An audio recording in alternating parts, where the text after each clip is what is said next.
শ্রীলেখা মিত্র বরাবরই স্পষ্টবাদী। তিনি কখনোই কোনো বিষয়ে নিজের মতামত তুলে ধরতে পিছুপা হননি।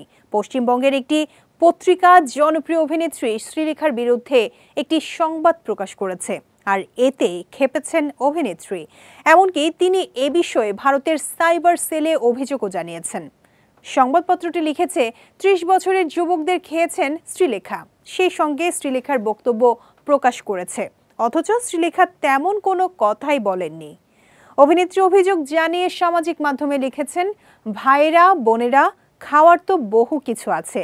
আমি বেছে বেছে ৩০ বছরের যুবকদের খেতে যাব কেন? তাছাড়া আমি তো ভেজিটেরিয়ান, সব রকমের মাংস খাওয়া ছেড়ে দিয়েছি।